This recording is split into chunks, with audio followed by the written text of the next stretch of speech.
नमस्कार दोस्तों, मैं हूं अनिल चौधरी और आपके अपने YouTube चैनल पर स्वागत है। स्टूडेंट्स, अभी एनटीए ने जो नीट का एग्जाम था इसके पैटर्न में कुछ चेंजेस किए हैं। जो पहले एक सब्जेक्ट में 45 क्वेश्चन आते थे उनको 50 क्वेश्चन कर दिया गया है। उसमें ए और वी दो खंडों में डिवाइड किया है। तो वी खंड में 15 क्वेश्चन आएंगे और उनमें से कोई भी आपको 10 क्वेश्चन करने हैं।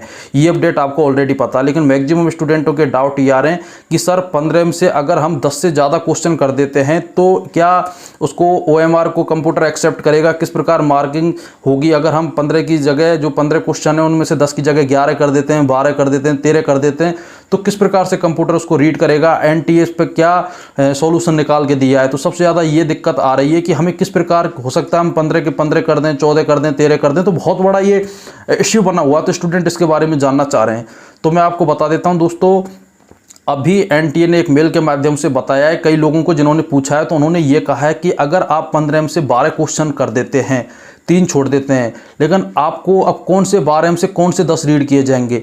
तो उन्होंने स्पष्ट बताया कि जो 36 से लेकर 50 तक जो क्वेश्चन हैं 15, उनमें से शुरू के 10 क्वेश्चन आपके गिने जाएंगे।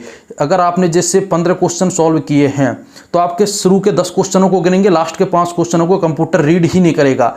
अगर आपने सपोज 15 में से 12 क्वेश्चन सॉल्व किए हैं तो आपके स्टार्टिंग में जो आपने 10 क्वेश्चन सॉल्व किए हैं उन्हीं को गिनेगा।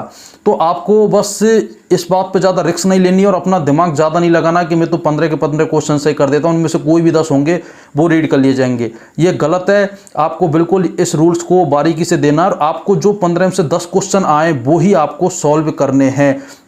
क्योंकि अगर जैसे आप 15 में से 3rd नंबर का क्वेश्चन आपको कहीं ना कहीं डाउट है, आप उसको क्लिक कर देते हो, उसके बावजूद आपको 13वां क्वेश्चन अच्छे से आता है, लेकिन वो काउंटिंग 1 से 10 तक ही होगी, तो वो आपका 13वां क्वेश्चन जो अच्छे से आता है इस चक्कर में वो कंप्यूटर रीड नहीं कर पाएगा और आपको बहुत बड़ा नुकसान हो सकता है। दोस्तों, लास्ट ईयर मैंने पूरी काउंसलिंग को बहुत ही बारीकी से समझा है। एक क्वेश्चन की वैल्यू मतलब 5 नंबर, 5 नंबर का मतलब आप कम से कम 5000 स्टूडेंटों से पीछे हो जाओगे। तो ये रूल्स आया इसको, क्योंकि मैक्सिमम स्टूडेंट ऐसे हैं जो रिपीटर हैं, तो उनको इस रूल्स में या फिर ये जो पहले था नहीं तो कहीं ना कहीं दिक्कत आएगी। वो इस चीज़ पर ज़्यादा विचार नहीं कर रहे हैं। लेकिन मेरा मानना यह है कि किसी भी तरीके की रिस्क ना लें और बहुत ही बारीकी से, क्योंकि कई स्टूडेंटों को मैंने देखा उनकी तैयारी शानदार होती है लेकिन OMR भरने की उनको ज़्यादा प्रैक्टिस नहीं होती, इस वजह से भी वो सिलेक्शन से बाहर हो जाते हैं।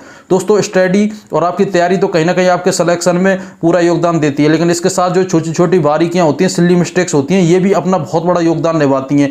आपको रोल नंबर अच्छे से भरना है, इसके अलावा OMR अच्छे से भरनी है। अगर आपसे दो भी गोला भरते समय अगर वो गलत हो जाते हैं दोस्तों, तो कहीं ना कहीं आपका कॉन्फिडेंस लो हो जाता है और फिर आप हड़बड़ा जाते हो, क्योंकि कट ऑफ इतनी हाई जा रही है। अगर आप 2-3 क्वेश्चन अगर भरने में गलत कर दोगे तो समझो आप सिलेक्शन से बिल्कुल बाहर हो चुके हो, फिर आपका सिलेक्शन हो पाना नामुमकिन है।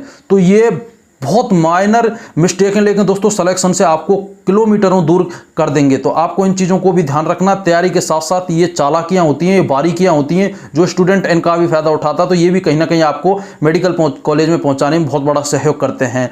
तो मैं उम्मीद करता हूं कि आप समझ गए होंगे। ये 15 क्वेश्चन आपको वो ही 10 क्वेश्चन अटेम्प्ट करने जो आप पे आते हैं। अदरवाइज कंप्यूटर स्टार्टिंग के 10 क्वेश्चन ही रीड करेगा, लास्ट के 5 क्वेश्चन वो रीड नहीं करेगा। अगर लास्ट के 5 आपके सही क्वेश्चन है और स्टार्टिंग के 10 क्वेश्चन में आपके 5 गलत हैं, तो आपको कहीं ना कहीं 25 नंबर का नुकसान हो जाएगा।